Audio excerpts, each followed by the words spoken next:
Hey everybody, and welcome to Tech Hub Live. We're going to do an installation of a virtual machine. This time we're going to do it in VMware. I did a different video about VirtualBox. This time we're going to get a little more creative too. So instead of just installing the desktop version of Ubuntu, I'm going to actually install the server version and then install KDE on top of that. Ubuntu's basic user interface is okay, the GNOME interface. People like it, but it's very resource heavy as far as I'm concerned. And so things like XFCE or KDE can be less demanding. So let's take a look at this process here. I've downloaded the Ubuntu server, so you get that from a different page than regular Ubuntu. So notice it says Get Ubuntu Server up here. And then I downloaded that, and then we're going to go into VMware. And then I already have one project set up. So you can ignore that project. Okay, so we have here the VirtualBox interface, and so we are not going to open a virtual machine. That's what you would do if you had like an OVA file that somebody else exported a VM for you to use, like in a class setting. But we're going to actually create a new virtual machine today. I'm going to pick custom here because I actually want to make this backward compatible a little bit. If you choose typical, I'm not convinced that it'll work with ESXI. And I want my VM to be able to work with people that use ESXI as well. Just to say real quick, so there's like VirtualBox and VMware, right? Those are the main applications that people know for virtualization. Those are, if I get this right, type 1 hypervisors. You're running on top of another operating system and then virtualizing. ESXI, if I understand it right, is a type 0 hypervisor, and that runs directly on your hardware. You're not like running Windows and then ESXI on top of Windows. You're just literally running ESXI on your hardware, your bare metal as they call it. And so I want those people to be able to run this VM as well. So I'm going to choose custom here, long story short. And then in the next option here, it says we have some limitations, and I think I can live within all those. The thing I'm going to change here is on the left. I want more compatibility here. So I want to be able to be compatible back to this previous version of Workstation and Fusion, as well as being compatible with ESXI. So I'm actually going to choose the ESXI, and then I get a list here of all the things that I'm compatible with. The current and most recent Fusion, the current and most recent Workstation. Now, on the next screen, we actually start picking an image here. Now, this is the desktop Ubuntu, so actually I need to go find the server Ubuntu here. Okay, and then it says to use easy install, insert the first disk of the set. Okay, we're going to ignore that. So anyways, just make sure you use this installer disk image option here. Don't use this option down here. Okay, I'm going to call this one Ubuntu. I'm going to call it Ubuntu Wazoo because I'm going to install Wazoo directly into this VM. And we're going to give it 4 cores and 1 core per processor. So 4 gigabytes of RAM. We're going to use NAT. Just a quick explanation here. This sets up a little virtual router in your computer that the VM is going to see. And so the VM is going to have access to the internet, but you won't be able to necessarily access your VM from your local network or from your host. You have to choose bridge networking if you want to make the VM a full member of your network, where it goes directly to your router and uses DHCP to get an IP address that way, instead of this little virtual router that VMware is going to make here. All right, next, we're going to just use the recommended settings here. Okay, I want to create a new disk, and then I want to make it 50. I just want some space to work with. 20, if you're working with Docker and pulling big containers down, like I am, and you're not like constantly cleaning up your containers, and you end up needing more space. So for my application here, I actually need probably around 50. Okay, and remember, it doesn't allocate all the space right away. It says there's an option to do that, but I don't recommend that. But what it does is, as it says, it just starts small and grows as you add data to it. Okay, and I'll let it split it into multiple files. Okay, and then that's fine. Okay, I hope it puts it down in the directory. All right, so it's going to be in VM's Ubuntu Wazoo. Let's review these settings here. All looks good, and we will not power on the virtual machine because I want another look at the settings. All right, let's finish this, and this doesn't take too long. VMware's pretty quick. Okay, so I can come in here and edit the settings now. And I want to look at the display here. I just wanted to see if there was any, I want to turn this off. I'm going to go with this turning off the accelerate 3D graphics. I don't get to control the amount of memory that the video uses, but I'm going to assume that VMware manages that okay. All right, so here, power on this machine. Let's see what happens. So yeah, I'm going to try or install the server, because remember, we're not booting up our VM yet. We're just booting up an installer. Come on now. Oh, I need to click in there first. Okay, here we go. We're being asked for a language. So let's go with English. So I have to click in here. Okay, and then that's nice. Update to the new installer. Yes, I'm going to do that. I don't recall getting that before.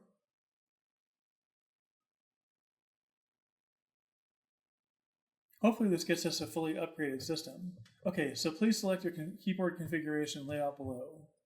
That looks fine, so I'm going to hit enter for done. Oh, sorry, I got to click back in here. Hit enter for done. Choose the base is Ubuntu Server. I'm going to choose the Ubuntu Server, because if you choose the minimized, you're not going to get some of the tools that you probably need, like net tools.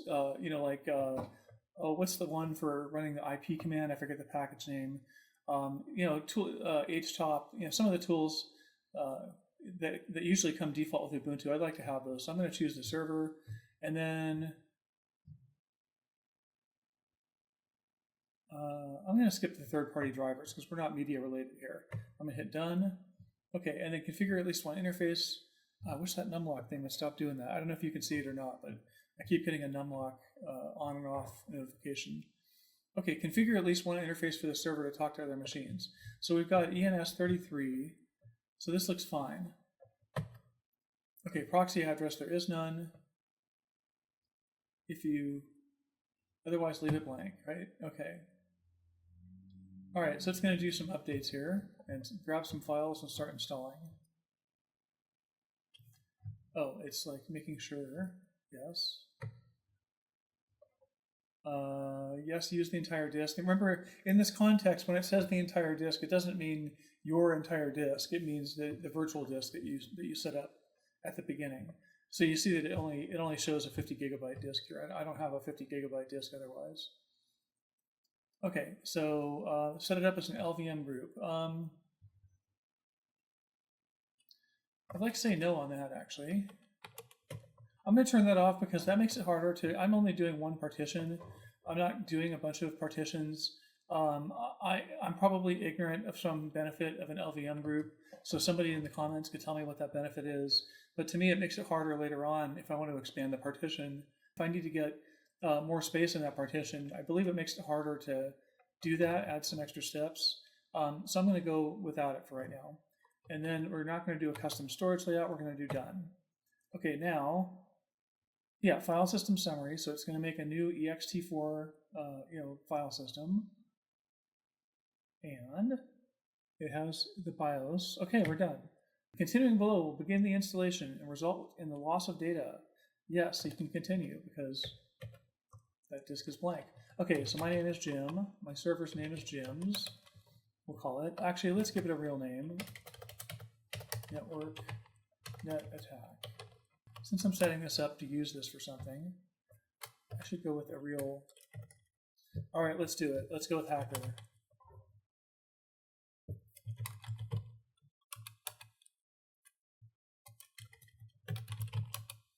Okay, what's a password? How about change me for right now? Okay, done. We're going to skip that for now. That's interesting. They're giving me an option here to install openssh. This is different from the desktop install where you don't get this option. So yes, I'd actually like to install openssh. You can import an SSH key at this point? That's interesting. Okay, I'm going to say done. I'll take care of getting a key over there later. Let me see if I want any of this stuff. Oh yeah, actually I do. I want Docker. Oh, hang on. If I can get back in the window here. I want Docker. and that's it. Okay, how do I get to the, there we go, done. All right, so it's basically saying it's running. This is exciting. This is more exciting than a desktop install. They give me more options in the server install. Like, all those extra packages and OpenSSH, because that was going to be the next step, was to install OpenSSH. So this is just running. I'm going to let this run for a while and come back to it. So see you in a bit. Okay, this is still going on, so we'll pause again. Okay, I'm at a point where I have to pay attention here, I think. Yeah, it says reboot now. All right, installation complete. So let's get in here in the VM and go to reboot now. Let me think about this. Do I want to actually use their reboot now, or do I want to just shut the machine down and boot it? I'll use their reboot now. Normally I wouldn't. Normally I would use the commands up here, because I could just come right up here and say shut down guest and then restart it, and it would do the same thing. But I'm going to go, I don't know why, with the reboot now. So it needs to fully reboot anyways. There we go. Let's see what happens here. All right, we're done. It's done. Now remember, we're not going to get the graphical Ubuntu interface coming up. We're going to get the server login. So if I can remember my username here, it was hacker. Oh, by clicking here. I'm always clicking out to pause my video. Then I have to click back in, and then you get that dumb numlock off and on thing if you're seeing that. Okay, here we are. So what's my username? Hacker. Oh, come on, let me type. There we go. Okay, my password. Okay, and I'm in. So the next thing I'm going to do here is go take a look at some KDE, because we've installed the OS, right? The operating system is there, and I could go do stuff. I can go SSH into it now, but I'm not going to yet. What I'm going to do here is I'm going to look for the installation instructions for KDE, which was right here. So Ubuntu.com has some pretty good resources sometimes. I was trying to find the actual KDE docs, and I was having a little trouble with that for some reason. But anyway, so they want me to do an apt update and apt full upgrade. I'm going to skip that because I've already done that. They want me to install aptitude. I have to go look at what aptitude is actually. Aptitude, Ubuntu. It's a high-level interface to the package manager. So on top of D package, they put apt. And then on top of apt, now they have aptitude. I honestly had not heard of this before. I think I heard of it, but I've never used it is what I mean. Yeah, I'll do it. Okay, so let's go ahead and see what they want me to do here. They want me to apt install aptitude. Okay, and then they want me to aptitude install KDE standard. Apt install aptitude. Oh, I can't type. Oh, it doesn't. Oh, I need to log in as root. Sudo.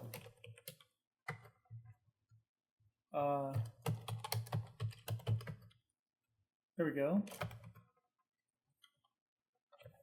Now, what was it again? KDE full. KDE standard. Aptitude install apt.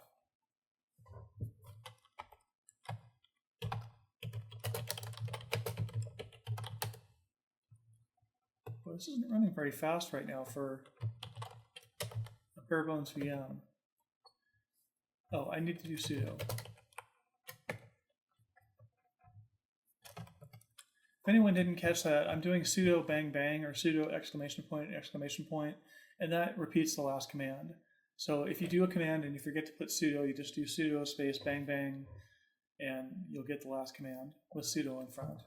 Okay, this is going to take a little while, I think. Let's take a look here. It's still cranking away here. I was looking into something because I'm not sure if the KDE installation actually takes care of auto running, whether we're going to boot automatically up into a graphical environment or whether we're just going to boot and then I have to manually start it, with X start. I forget what the command is. Start X, something like that. Let's try rebooting. And let's just try rebooting from in here. Oh. I have to go review that video. I think it just let me reboot as the user and not having to sudo reboot. Okay, aha, interesting. So we've got All right, so the option here is Plasma. We're getting KDE automatically. Cool. This is a problem. I don't know how to turn this off.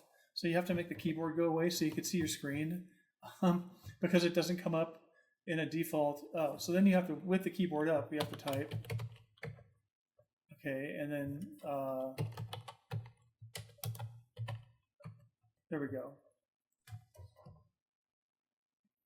So that's a little tricky to log in there. That's kind of annoying. All right, so updates available. That's nice. I'm not going to worry about that right now. All right, so now we've got Ubuntu Wazoo. First thing I'm going to do is make a new configure desktop and wallpaper, because that's the first thing you got to do. Because this image just looks weak. It looks like it's out of focus or something like that. So let's just go with this great set of choices here. Let's go with this. I like that more. All right, now let's get a terminal going. How do we do that in KDE? I haven't used KDE in a long time. Is it under System? Oh, Teletype, System Monitor, Console, that's it. Okay, and the first thing I like to do is to see if Control+ works. And it does here. Hey, what do you know? It doesn't work over in Ubuntu. So I can make that font a little bigger for you. Okay, so now, oh, there we go. All right, let me think about what the next step is here. All right, I probably have to install a couple things along the way to do what I want to do here. So if I just do IPA, which is short for IPADDR, then it works. Okay, so this Ubuntu server gives you IP by default. Do we get htop by default? We do. How cool. Okay, I like htop. I just like you could do top, right? Top is pretty much installed everywhere, but I just like htop more because it just looks more cool. I like the memory display better. Okay, and I guess we have openssh running, so we could do system control, or systemctl. I always call it control and then put an R in there. So then it's verb, oh, we need sudo. Sudo system. It's really typing slow for me. CTL, that's not good. The whole point of installing KDE was to have a really crisp, fast interface. So maybe I'm going to switch to XFCE at some point. All right, sudo system control status. You always do the verb first and then SSH. And it's inactive. Okay, so what we need to do is we need to sudo. So it looks like it's in there, right? Like, let me just show you something here. ls etsy init.d. Okay, so in etsy init.d, we can see that there's an SSH entry, right? There's an SSH directory. So we know that that's a service name that we can call. So I can go system. Yeah, well, the other way to do it, I showed you system control. You could do systemctl, and then the verb and then the thing, right? You do systemctl start SSH. Well, what I'm going to do is the opposite, which is service. There we go. Service. And then this is opposite. This is thing and then verb. So I'm going to do service SSH start. Service start. I can't type today. Does it? Oh, hello. Sudo. And then this is the bang bang, right? Exclamation point is bang bang. Okay, so now if I do, where was it status? Here we go. Now it says that it's active and running. So now I should be able to go to a PowerShell window here, and then I should be able, oh yeah, what was my IP address? Oh, come on, do I not have that in the history here? Yeah, so, so this is what it's doing. All right, so here's a NAT networking lesson. If somebody knows how to fix this, please let me know in the comments. Right now, I don't even know there's a problem yet. Let's find out. Right now, I've gotten this IP address because I chose NAT networking. So as I explained, VMware makes this little virtual router on your computer in software to take the network traffic from the VM. So it has assigned this subnet here of 10.42.1, or I'm not sure, yeah, it's a /24. So it's 10.42.1 is the subnet, and then 130 is the number. So the thing is, I don't think I can actually ping that from, let me show you what I mean here. I mean, I need to get to PowerShell. Okay, so if I go in here, ping that address, oops, yikes. Oh, you know what I didn't do? If I was in Bash, I would Control-A, Control-K, and just start over here. There must be a way in PowerShell to erase the whole line. Let's see. what am I going to ping here? I wanted to ping 10. I'm just going to type it out. I'll solve this other problem in a second. 172.17.0.1. Okay, so if I, oh, that's the Docker address, excuse me, 10.42.1.130. See, I can't ping that from the host. So I can't SSH it, right? Like I don't have a way to get to it on the network unless I change the networking style to bridge, which I'm going to do. Okay, so we'll take a look at bridge now. So I go into the VM settings, and you can change the networking on the fly. At least you can in VirtualBox, and you should be able to here. Okay, so I'm going to use the bridge connection. So let me explain this again, because this is a little bit of a security risk. Right now, this VM is nestled, safely inside your computer's software and RAM and disk, right? It's getting its internet traffic routed out through VMware, to the internet using your host's IP address, right? It's not. It actually says there to share the host's IP address, but that doesn't mean that I can come back around and automatically expect all the ports on the VM to show up on the host without doing some port forwarding. That I have to get in here into, where is it, LAN segments? Yeah, you have to add a LAN segment, and then I think that's right. If I'm not mistaken, that's where the port forwarding function comes in with NAT. Now with bridge, we're going to be fully on the network. We're going to be going out to the router on your network that provides DHCP for that subnet, and we're going to grab an IP address from that. So if I click OK, we should see pretty quickly. Okay, it's got no, if you look at it now, it's ENS33. It's got no address right now. There we go. So now we got a 192.168.1, which is what my subnet's on. I know it's boring, but that's what it is. And then we got 115. So now I can go out here to my PowerShell, and I can ping 192.168.1.115.115. And I can ping it now, right? So now I can actually SSH, and this is a different video. I have a whole SSH video and one I'm going to work on for SSH, like quick tips and tricks. So there should be a couple of SSH videos potentially by the time you watch this. Anyways, I'm going to SSH, and my username was hacker at 192.168.1.115, right? Okay, and it says, first of all, in the real world, you shouldn't do this. You should not.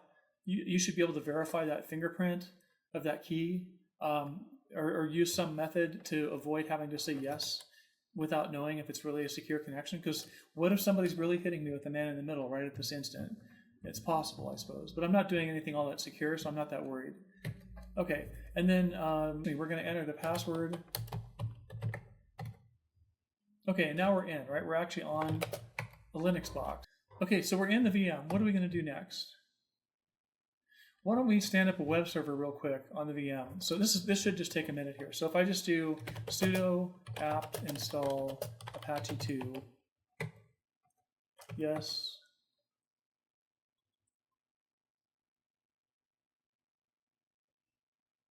And this should take not very long. No VM guests are running outdated hypervisor binaries on this host. I think that's all good.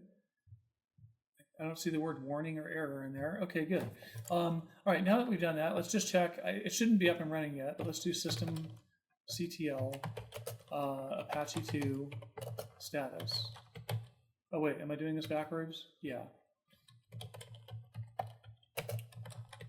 I always get this mixed up on service.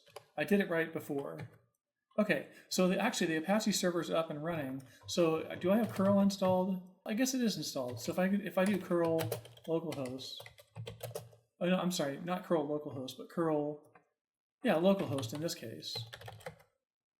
Then I'm getting, notice that I'm getting a web page back, right? And we could verify this by opening a browser here. There was something about Firefox getting stepped on during the installation process. We need to look at that too. We actually don't have a browser at the moment, do we? Okay, so let's do a little diversion here. We just set up the web server, and I wanted to prove to myself that it really works. So I need a browser, and I don't have one because, let me show you this. It's just not installed there in the server version. But apparently we do need to install Firefox. So I'm going to forget about the aptitude install Firefox, forget about aptitude. I don't know why they had us use it here. I'm just going to apt install Firefox. Where'd the VM go? Here we go. All right, so let me see here. Oh, I got to turn off this password too. What's my password? Okay, so I'm going to just do a sudo apt install Firefox. Oh, it is installing a snap. I've never seen apt install a snap. I usually thought it's either snap or apt, but not both. Well, it's certainly taking its sweet time here. Okay, we're done. So now we should have Firefox. I could just run it from the command line, but let me see if it got installed here. Internet, there it is, Firefox. And now I can go to localhost, and there's our default web page. That's what you get when you install Apache 2 by default. That's why it says Apache 2 default page at the top. Okay, I almost ended the video too soon. I have to point out one thing. When you install, when you're going to use VMware with Ubuntu, or pretty much any Linux distribution, but especially Debian and Ubuntu, you need the OpenVMTools-desktop installed. Right now, we only have OpenVMTools installed, so I actually don't get copy and paste. So I actually need to do sudo apt install OpenVMTools-desktop, and my password, if I got it right. I don't think I did. There we go. Yes.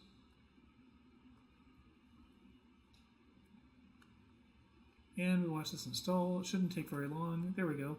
Okay, now I'm pretty sure we need to reboot. So let's do that. Let's just go ahead and kill the machine. Shut down guest. Shut down. All right, so let's try powering this on again. And let me go over here and pick something to copy, like the command that we just used. Oh, if I could just copy. There we go. Okay, and just to make sure, I'm going to right-click it and copy it. Okay, and then now I'm in here, and I've got this problem, right? So I need to click in here, make the keyboard go away, and then don't click anywhere. And then tab. Oh, I'm sorry, I'm not machine here, I'm hacker. Okay, and then, yeah, this is annoying with KDE. I'm going to probably have to get rid of KDE just for this reason. Okay, and then my password is... I can't type my password. It's such a simple password.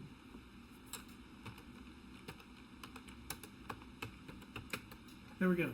All right, let's take a look and see if this works now.